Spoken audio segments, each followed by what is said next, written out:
Video शुरू करने से पहले चैनल को सब्सक्राइब कर लें और बेल आइकन का बटन दबा दें ताकि आपको आने वाली सारी वीडियोस मिलती रहें।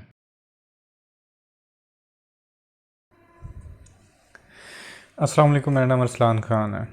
अच्छा, काफ़ी अरसे से Q&A नहीं हुई थी, तो मैंने अब सोचा कि क्विकली जो है ना क्वेश्चन आंसर्स को जो है ना मैं रिस्पॉन्ड कर दूं और कोशिश करूंगा कि जल्दी जो है ना जो छोटे छोटे स्पेशली जो बड़े सिंपल से क्वेश्चन हैं मैं रिस्पॉन्ड नहीं कर पाता बहुत से ऐसे क्वेश्चंस को यूट्यूब पे भी या इवन इंस्टा पे भी। तो मैंने ये सीरीज़ रखी इसलिए हुई थी यूट्यूब पे कि मैं यहाँ पर एक ही दफ़ा बैठ के फ़ौरन उनको रिप्लाई कर दिया करूँ। तो इस तरह तो ये कि कहते हैं मैं लिखने से बच जाता हूँ, मैं कहाँ पे हर एक को जो है ना वो टेक्स्ट पे उधर कमेंट्स पे रिप्लाई करता रहूँगा। तो यहाँ पर आप लोग जो है ना थोड़ा सा ब्रीफली मैं बता भी सकता हूँ चीज़ों के बारे में। आज जो मोस्टली क्वेश्चन हैं वो एंग्जाइटी से रिलेटेड हैं, स्पेशली उन लोगों से जो इससे बहाम में रहते हैं कि मेरे साथ ये सिम्टम्स हैं, तो क्या ये एंग्जाइटी ही है। तो उसको थोड़ा सा ज़्यादा कोशिश करूँगा कि मैं एक्सप्लेन कर सकूँ। अब जिस तरह भी ये रिसेंटली एक क्वेश्चन है कि क्या एंग्जाइटी के अंदर चक्कर आते हैं। बिल्कुल एंग्जाइटी के अंदर चक्कर आते हैं। एंग्जाइटी के अंदर जब हम स्पेशली जो पैनिक कंडीशन हमारे साथ यूजुअली जो बन जाती है उसके अंदर जो है हमें नोजिया फील हो जाना, ठीक है, चक्कर आना, हमें बल्कि लगना कि अभी हम गिर पड़ेंगे, ये बहुत नॉर्मल है। और नॉर्मल क्या कहना है, कॉमन आप कह सकते हो। तो एंग्जाइटी के अंदर बिल्कुल आपको चक्कर आ सकते हैं। और कुछ ये होता है कि हम एग्जॉस्ट बहुत ज़्यादा होते हैं। ज़रूरी नहीं होता कि हम किसी पैनिक कंडीशन के अंदर ही हो जाएं। नॉर्मल टाइम के अंदर भी हम एग्जॉशन की वजह से हमारा जो ब्रेन है ना वो अगेन वही नोजिया की कंडीशन में रहना, या कहते हैं डिज़ी रहना, चक्कर आना, या कुछ भी आप कह सकते हो, तो ये एंग्जाइटी के अंदर हो जाता है। सो बिल्कुल एंग्जाइटी के अंदर चक्कर वगैरह आते हैं आपको। अगेन जिसको भी एंग्जाइटी वो तो इस चीज़ को जानते ही है। जो भी कुछ मैं यहाँ पर बोल रहा हूँ वो मैं अपने ज़ाती एक्सपीरियंस है, जो मैं एक 10-12 साल का जो एक अजाब सा हुआ उसकी बेस पे बोल रहा होता हूँ, ठीक है। तो अगर आप लोग उससे रिलेट कर सकते हैं तो मैं कोशिश करूँगा कि जो चीज़ें मुझे फ़ायदेमंद रही हैं, मैं उन लोगों के लिए स्पेशली ये बात करूँ जिन्होंने अगर मुझे रिसेंटली सुनना शुरू किया है या फर्स्ट टाइम सुन रहे हो। तो जिन लोगों के साथ तो मैं इन कॉन्टेक्ट हूँ, मुझे जानते ही हैं कि क्या क्या सीन रहता है। और बाकी इसी तरह एक क्वेश्चन था, किधर गया, हाँ एक क्वेश्चन था, बल्कि उस भाई को मैंने रिस्पॉन्ड भी करना था, स्पेशली रिस्पॉन्ड करना था, उसकी एक वजह थी। उन्होंने पूछा था कि क्या एंग्जाइटी के अंदर हमें जॉ पेन्स, ये जो पेन होती नहीं, इसमें दर्द हो सकती है जॉ वगैरह के अंदर ना। तो बिल्कुल अब जिस तरह मेरे साथ जो पिछले दिनों से कंडीशन है स्टिल, और शुक्र है काफ़ी बेहतर है, इसलिए शायद वीडियो भी बना रहा हूँ। तो वो ये थी, इसको TMJ बोलते हैं। ये एक मेडिकल कंडीशन है। इसके अंदर जो है ना हमारा ये जो जॉ है ना, इसका ये जो स्पेशली ये वाली जो साइड है, ये वाली जो साइड है, बिल्कुल यहाँ पर करके जहाँ से इस स्कल के साथ टच होता है, यहाँ पर हमें पेन शुरू हो जाती है। और ये पेन जो है वो यहाँ से जाती जाती सीधा यहाँ पे हमारे जो टेम्पल है ना, इस एरिया के अंदर भी जा सकती है। तो अब इसकी जो मेन रीज़न्स, जब TMJ के मैं गया डॉक्टर्स के पास कि ये मुझे क्या है ना, तो वही होता है कि पेन किलर के साथ गुजारा चल रहा होता है। तो उन्होंने कहा कि इसकी एक रीज़न बिल्कुल स्ट्रेस है। और पिछले दिनों एक एपिसोड इस तरह का था, ज़ाहिर है कोई मुझे नींद वगैरह की तरफ से जो है ना वो टाइम नहीं मिल सका, बिज़ी रहा काफ़ी। तो वो एक रीज़न थी जिसकी वजह से मेरा ख्याल था कि जो है ना स्ट्रेस आ सकता है, थोड़ी सी स्ट्रेसफुल कंडीशंस थी। तो उसकी वजह से वही शुरू हुआ। और वो जॉ मेरा जो है ना स्टिल अब almost it's been 2 weeks, still मुझे मसला है इसके अंदर। तो स्ट्रेस एक बिल्कुल रीज़न है TMJ जो क्रॉनिक आपकी जो पेन होती हैं वो बनने का। और जॉ पेन भी जो है वो आपको एंग्जाइटी के अंदर हो सकती है। सो इट्स नोट के कहते हैं ये, बट स्टिल मैं यही कहूँगा कि अगर आपको जॉ पेन है और वो वीक से ऊपर निकल गई है, क्योंकि यूजुअली जो होता है ना, बिल्कुल कॉमनली अगर TMJ की कोई पेन आपको इस जॉ में शुरू हुई है, यूजुअली वो विद इन 2-3 डेज़ के अंदर निकल जाती है। वो वीक्स तक भी जा सकती है, मंथ्स तक भी जा सकती है, पर ये कहते हैं आपको उसको जाके एक दफ़ा डॉक्टर को लाजमी दिखा लेना चाहिए, ताकि क्योंकि इसको अगर आप अनट्रीटेड छोड़ देते हैं ना, तो ये फिर ज़्यादा आपको तंग करती रहेगी। तो ज़रूर इतनी अजियत सहनी है आपने, बट हाँ, इसकी एक रीज़न जिस तरह मैंने अभी कहा कि वो स्ट्रेस ज़रूर है। तो स्ट्रेस आपका जितना कम होता है, आपको यहाँ पे अब ज़्यादा आप इस मसल को रिलैक्स नहीं करते, आप इस दांत इस तरह है? हमारे दांत हमें पता भी नहीं चल रहा होता। हम जब किसी टाइम किसी को मेडिटेट करवाते हैं, हम कहते हैं हमने जो फेस के मसल्स हैं उनको रिलैक्स करो, तो आपको अक्सर देखोगे हमारे ये ना ये सारे, अब जब हम गौर करते हैं तो हमने वो बड़े स्टिफ किए होते हैं, जकड़े होते हैं। और एंग्जाइटी वाले बंदे को तो पता भी नहीं होता उसने अपने कौन कौन से मसल को हर टाइम इस तरह ना जकड़ के रखा हुआ है, तो हमें नहीं पता चलता। और वो जितना जकड़े रहते हैं, जितना हम उनके ऊपर प्रेशर डालते रखते हैं, वो उतना फिर पेन करते हैं, तंग करते हैं। ठीक है, उनको ये होता है कि रिलैक्स छोड़ना है आपने, कोई नहीं, ये जो अपना अगर जहाँ का कोई इशू है उसको रिलैक्स जितना आप उसको। अब मेरे जो सबसे बेहतरीन टाइम होता है वो होता था लास्ट 2 वीक्स में, जिस तरह मैंने सोना है। ठीक है, मैं 10-12 घंटे भी बैठ के मेरा दिल करता है मैं पूरा पूरा दिन सोया रहा हूँ, क्योंकि मैं जब लेटा रहता हूँ ना मुझे पेन नहीं था। तो इट्स मीन कि कहीं ना कहीं जो स्ट्रेस या हमारा जो स्टिफनेस है ना, वो इसके अंदर रोल प्ले करता है। तो इसलिए मेरा अगेन अपने एक्सपीरियंस के ऊपर मैं ज़रूर कह सकता हूँ कि, और वैसे भी हर जगह आप देखोगे तो लिखा होता है कि स्ट्रेस इज़ वन रीज़न आपको TMJ पेन या इस तरह जॉ पेन ये आ सकते हैं। तो अच्छा, एक बड़ा अच्छा क्वेश्चन था, वो ये था कि सर जो है ना मेडिटेशन का एक पूरा ना बिगनर्स का कोर्स बनाएं। ज़रूर मैं बड़ा कुछ मैंने सोचा था करने के लिए, बट ये था कि टाइम आजकल बिल्कुल भी नहीं बन पा रहा होता काम वगैरह की वजह से।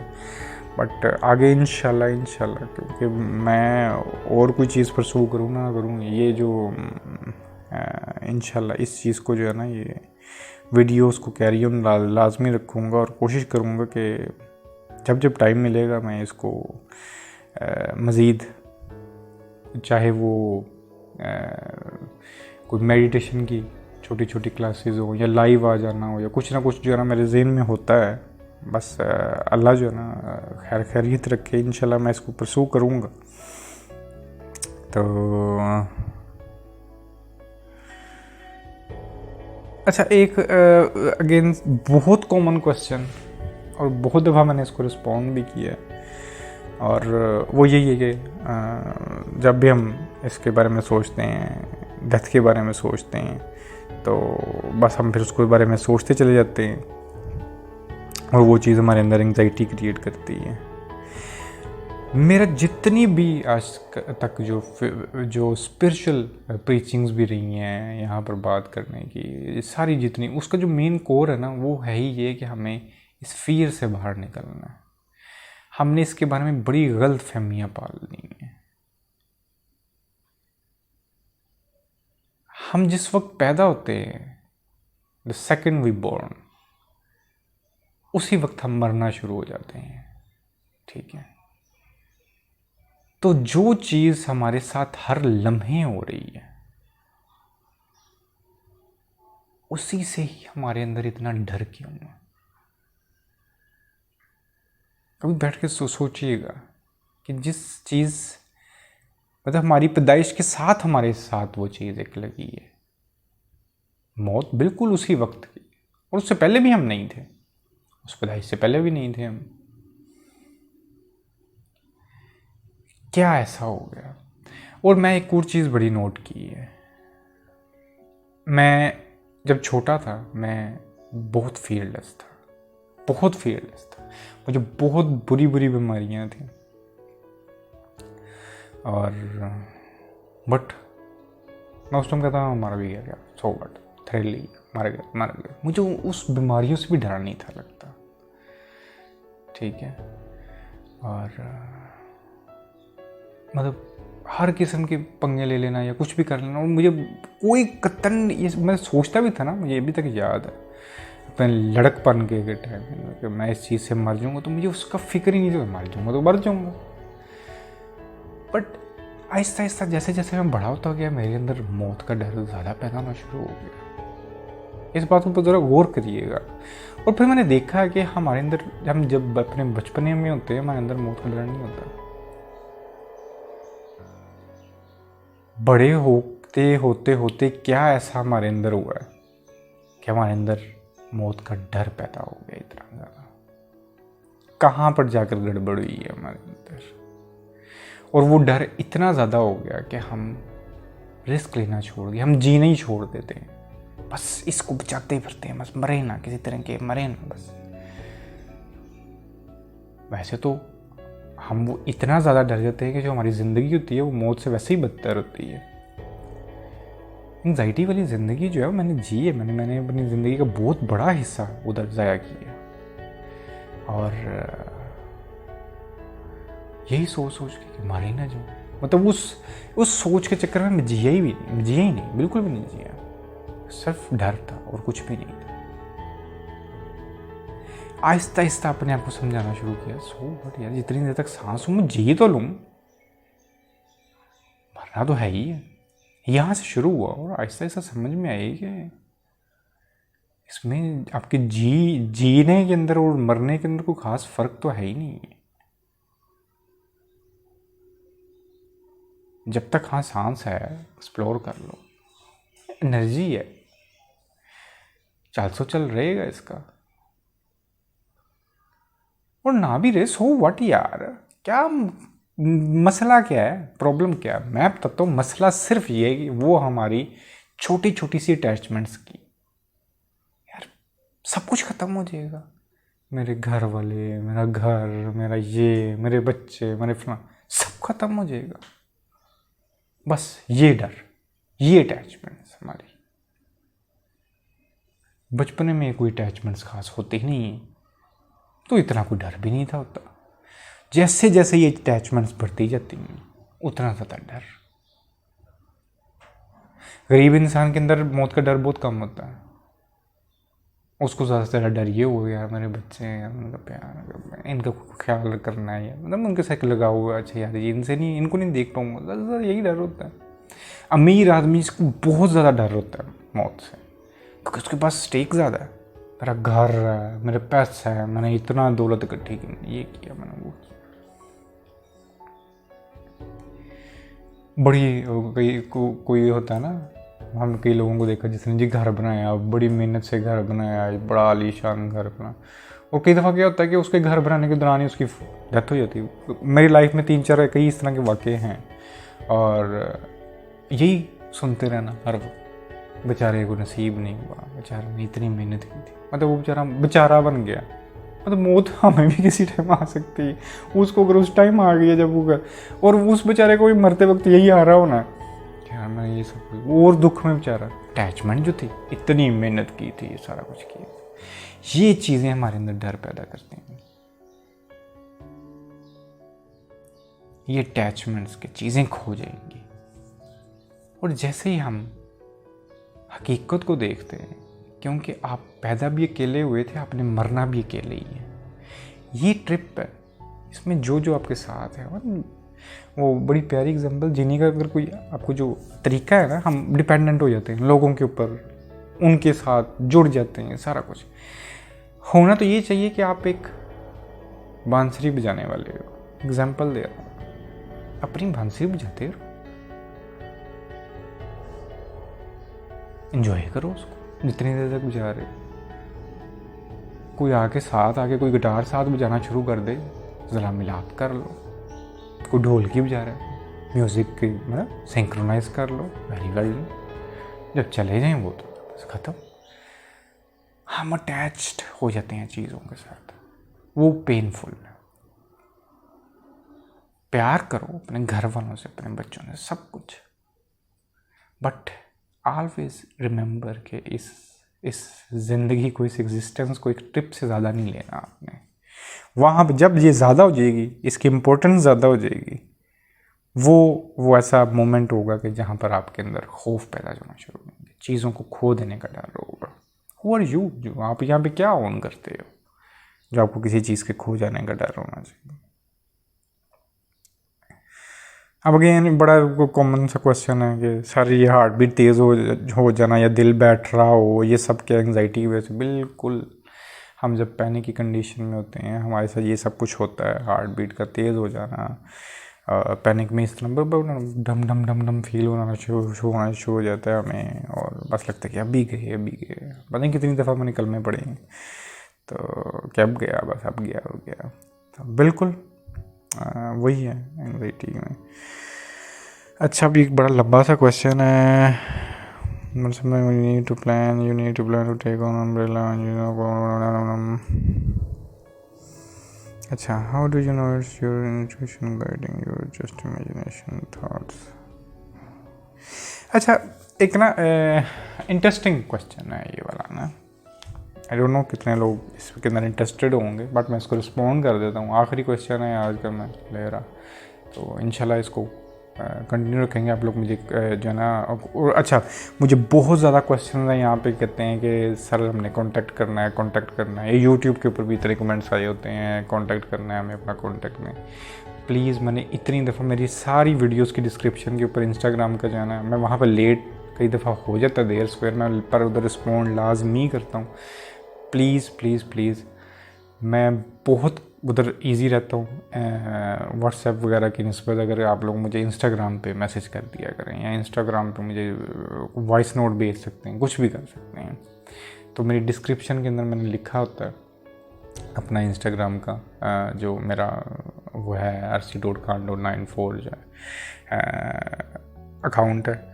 प्लीज़ मुझे आप वहाँ पर मैसेज कर दिया करें, और मैं वहाँ पर लाजमी रिस्पॉन्ड करता हूँ, ठीक है। तो जितने लोग भी यूट्यूब पे भी पूछ रहे होते हैं कि कॉन्टैक्ट कैसे करना है, आप मुझे इंस्टाग्राम पर मैसेज कर दिया करें, मैं लाजमी वहाँ पर रिस्पॉन्ड कर देता हूँ। समटाइम देर सवेर हो जाती है, बट मैं मेक श्योर करता हूँ वहाँ पर। स्पेशली वीकेंड्स पे तो मैं बिल्कुल सारे जितने भी क्वेश्चन होते हैं उनको रिस्पॉन्ड लाजमी कर रहा होता हूँ। तो अच्छा, क्वेश्चन ये था कि हम जिस तरह सोचते हैं, आप कहते हैं कि हमें लम्हे मौजूद में रहना चाहिए, प्रेजेंट मोमेंट में रहना चाहिए। तो एक फ़िलोसफिकल टॉक है, और वो ये है, कहते हैं बट हमारे लिए ज़रूरी होता है कि हम आगे चीज़ों को प्लान करें, ठीक है। प्लान करना हमारे लिए ज़रूरी है कि आगे क्या करना है, आगे ये करना है, हमने टिनकना करना है। तो ये हमारी इंटेलिजेंस भी हमें बताती है कि हमें आगे की चीज़ों के बारे में सोचना चाहिए। इंसान अगर आगे का नहीं सोचेगा तो वो खसारे में जा सकता है। तो हमें कहीं ना कहीं चीज़ों को आगे प्लान करना है। तो जब हम बोलते हैं कि हमें हर वक्त लम्हा मौजूद में रहना है, जब मैं समटाइम्स बोलता हूँ हमें 10 मिनट से आगे का तो सोचना ही नहीं चाहिए ना। तो इसके बारे में आपका क्या ख्याल है? मैं हमेशा ना 2 कैटेगरीज़ में लोगों को रखता हूँ, ठीक है। मैं जब एंग्जाइटी को भी आप साइड पे कर दो, HSPs जो हाईली सेंसिटिव लोग हैं ना, उनके साथ बात करता हूँ। वहाँ पर आप ऐसे समझ लो कि मैं नए सियारे पे होता हूँ। इस दुनिया के अंदर जो ग्रेविटी है वो इंटायरली डिफरेंट है जो मार्स के ऊपर या मून के ऊपर भी है, ठीक है। आप बिल्कुल इसी तरह ही समझ लो कि नॉर्मल इंसान की मेंटल ग्रेविटी जो है ना, वो बिल्कुल डिफरेंट है हाईली सेंसिटिव पर्सन के लिए। अगर मैंने किसी नॉर्मल इंसान को कह दिया कि यार तू बहुत ही घटिया इंसान है, ठीक है, हो सकता है वो मुझे 2 गालियाँ दे, चला जाए, 5-10 मिनट जाके कहीं सोच भी लेगा कि इस तरह की कोई बात हुई है, उसके बाद उसको मुझसे खाए पिएगा, जाकर सो जाएगा। बट मैंने किसी HSP को, जो हाईली सेंसिटिव पर्सन है, उसको ये बात बोल दी है, हो सकता है वो अगले 2 हफ्तों के लिए जो है ना एक मेंटल क्राइसिस के अंदर चला जाए। तो जब हमने किसी चीज़ को ट्रीट करना होता है तो तब हमारे लिए बड़ा ज़रूरी है कि हम इस चीज़ की प्रैक्टिस करना शुरू करें। हम मेडिटेट करते हैं, ताकि हमारी ज़िंदगी के अंदर एक अलर्टनेस, एक अवेयरनेस आना शुरू हो जाए। आपको सिर्फ उस लम्हे जो है ना प्रेजेंट मोमेंट में आना है, होश के साथ अपने आप को ऑब्जर्व करना है, अपने थॉट्स को ऑब्जर्व करना है, जो इर्द गिर्द हो रहा है उसको ऑब्जर्व करना है, ठीक है। बल्कि आप जब फ्यूचर के बारे में प्लान करते हो, प्लान आप इसी लम्हे में कर रहे हो, तो भरपूर कॉन्शियस तरीके से इस लम्हे के अंदर बैठ के करना है, और इस अवेयरनेस के साथ कि मैं इस लम्हे बैठ के इस चीज़ को प्लान कर रहा हूँ कि आगे मुझे ये करना चाहिए। तो इस बात को थोड़ा सा समझना है हमने। और अगेन एक नॉर्मल इंसान, उसकी जो उसके साथ ट्रीट करना, उसको कुछ, हर इंसान के अंदर इमोशन आते हैं, गुस्सा आता है, सारा कुछ आता है, और थोड़ी देर के लिए अपना गुस्सा निकालता है और बस ठीक है, वो फिर दोबारा अपने ट्रैक पर चला जाता है। बट जब हम अगेन हाईली सेंसिटिव लोगों की बात कर रहे होते हैं, वहाँ पर चीज़ें इंटायरली डिफरेंट हैं। हमें एक्स्ट्रा केयरफुल रहना चाहिए। यही गलती जो है ना हम बीइंग अ पेरेंट करते हैं। हमारे अगर 3-4 बच्चे हैं, 3 बच्चे अगर बिल्कुल नॉर्मल, बीच में अगर कोई एक हाईली सेंसिटिव बच्चा है ना, उसके लिए हमें चीज़ें डिफरेंट रखनी है। हम अगर सारे बच्चों को डांट रहे हैं, हमें ख्याल रखना है अपने वर्ड्स का कि जब हम अपने सेंसिटिव बच्चे के साथ बात कर रहे हैं, उसके ऊपर जो उसका इम्पैक्ट जाएगा वो आप इमेजिन नहीं कर सकते। हो सकता है बाकी बच्चों पे बिल्कुल भी इम्पैक्ट ना हो, अभी बात सुने वो फिर खेलने चले जाए, बट जो सेंसिटिव बच्चा है वो शायद पूरा दिन बैठ के जो है ना वो सहमा ही बैठा रहेगा, और उसकी उसके ऊपर जो छाप लगेगी वो पूरी ज़िंदगी तक उसको तंग कर सकती है। तो आपको एक्स्ट्रा केयरफुल होना है। मैं यहाँ पर जिन लोगों से मोस्टली मुखातिब होता हूँ इस चैनल के ऊपर, वो लोग हैं जो हाईली सेंसिटिव हैं, बहुत ज़्यादा हसास हैं, क्योंकि मैं ज़्यादातर बात कर रहा होता हूँ उन लोगों के साथ जो किसी न किसी मेंटल इलनेस के साथ जूझ रहे होते हैं, और वो मेंटल आपके साथ प्रॉब्लम्स आते ही तब, स्पेशली एंजाइटी या डिप्रेशन, जब आप ज़्यादा हसास होते हो। तो जब मैं उन लोगों के साथ बात कर रहा होता हूँ, उनके लिए क्या चीज़ हेल्पफुल है, वो किस तरह बॉदर लेस हो सकते हैं, हम जो ज़्यादा चीज़ों को सोचते हैं वो कम सोच सकते हैं, इन ट्रिक्स के साथ मुझे वो शेयर करने हैं। हो सकता है वो नॉर्मल इंसान के लिए जो है वो अप्लाई करना शायद इतने फ़ायदेमंद उसके लिए ना हो, या उसको लगे कि नहीं यार मुझे इसकी ज़रूरत नहीं, बिल्कुल नहीं होगी ज़रूरत। सो दोनों की जगह डिफरेंट है। और हम जिस टाइम मेडिटेट करते हैं, और आप पूरी ज़िंदगी मेडिटेट ना करो, एक नॉर्मल इंसान है वो पूरी ज़िंदगी ना मेडिटेट करे, ना करे, उसकी मर्ज़ी, अनलेस और अनटिल उसके अंदर कोई स्पिरिचुअल वो ईगरनेस ना हो, कोई अर्ज ना हो।